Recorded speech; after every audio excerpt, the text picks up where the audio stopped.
For writers, would you say that story structure is 80% of the work? Yes. No, I'm going to try and expand on that. But How so? so yeah, I mean, I think Sid Field was it who said structure. I feel it was him, someone like that.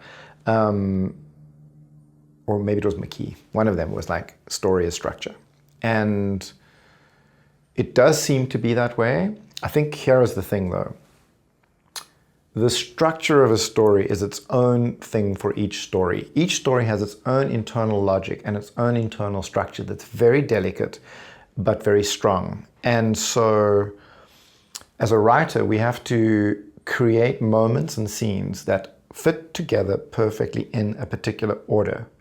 But the order is not universal. The order is specific to that story. So the trick as a writer, and particularly as a story editor, actually a script editor, is to recognize the structure in each story that is unique to that story and apply it to that story. So if you look at a movie like Tar, which is very different structurally, right? A very, very different movie. It still has its own internal logic and its own internal structure. If you remove something or change something, it's going to fall apart a little bit. So I would say that it's 80% structure specific to that film. But again, it's applying a universal cookie cutter to each story is where it gets a little bit problematic. But I would say that with feature films in particular, and again, to TV series to an extent, as you've got more time, we want to hold the audience's attention from the moment we have the first frame to the last frame. And that is done mostly through structure. So yeah, maybe it is 80%, but it's 80% specific structure to a specific story. And forgive me, Tar, I wanted to see that. That was a couple years ago, wasn't it? Yeah.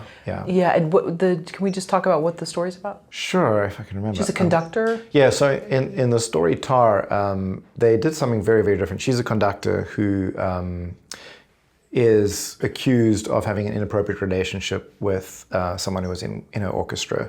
But it's very complex. He does something with that film that is purely sort of artistic. As a matter of fact, the opening sequence is like the credits start and they roll. All the credits roll for the whole movie right in the beginning with singing in the background that you found out later the character possibly recorded in a jungle somewhere. And the audience sits there for that 8 minutes or 10, however long it is, and just watches credits. They are arranged in a way that they look a little bit like orchestra members, actually. It's quite funny. The text almost looks like it's arranged in a certain way. So maybe there's something to be said there. But very bravely in the beginning, and then the next scene is like a 10-minute long interview scene where the character is being interviewed by someone, which help in the setup phase. You know, you're kind of learning about her, but it's a long interview. And so that filmmaker is challenging the audiences in a way where structurally you would normally say, like, you can't do that, you can't do this. This is what a movie structure is. But with Tar, it has its own internal logic and sometimes it's very delicate. And David Lynch does that as well. If you look at Mulholland Drive, who knows what's going on a lot of the time, but there's a structure, there's a perfect structure to it that makes sense for that film. How does structure limit the moment of creation? So if you're thinking too much about the structure of your movie in the moment of creation, I think you're probably not going to create unique, fresh, maybe resonant material, which you can do if you're drawing from the memory well or these other sources where you're really just being creative. I think structure, if you're thinking about structure from the beginning, it might be that you limit yourself around your creativity because you're like, well, it doesn't fit. I know this has to happen on page 15. We need to have an inciting incident and I haven't got an inciting incident. What am I going to do? And I feel that you can get into this space of being almost paralyzed by wanting to fit into a certain structure. However, if you do what I've said previously about if you know your story has a structure and you've seen it and you're not trying to BS yourself about the structure, but you've seen that there's a structure, that can actually be exciting because you're like, oh, what's coming next? Ooh, this is next, and that makes sense. There has to be a logic and a reason and a rationale for your scenes, otherwise they are going to be cut.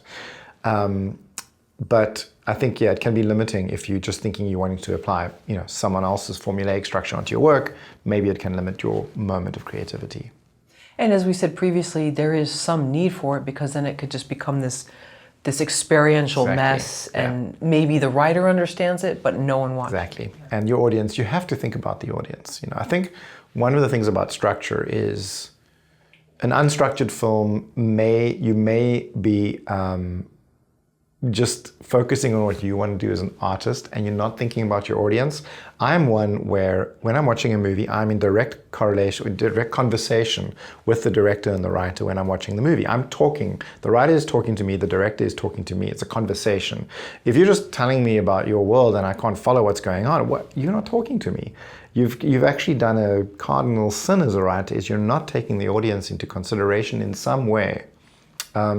You could write for yourself, and some of my best work I've done is actually when I want to be the audience, but I'm still imagining myself as an audience in the cinema, not just somebody creating the work. So, yeah. Right, now that's a good point, because I was just going to say, well, yeah, I'm an artist and I do it for me. I'm not, but someone's got to understand it, even if it's another version of you sitting in that seat. I like that. Exactly, yeah. Yeah. I like that. That's a movie right there. Yeah. It probably has already been done. Adaptation. Yeah. And that's what I was thinking. Adaptation came immediately to my mind, yeah.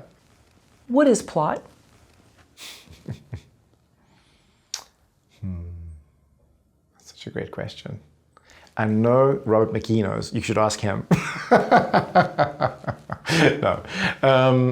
Yeah, it's a great question. Because, I think that question, what is plot, is a little bit like what is character and what is plot. Like, are they linked? Can we separate them? For me, plot is one of these terms that has been sort of created after stories were told by story analysis, people who are analyzing story. And so I do think that there's something very magical happening when we tell stories and when we create stories that's very organic and it's its own little thing.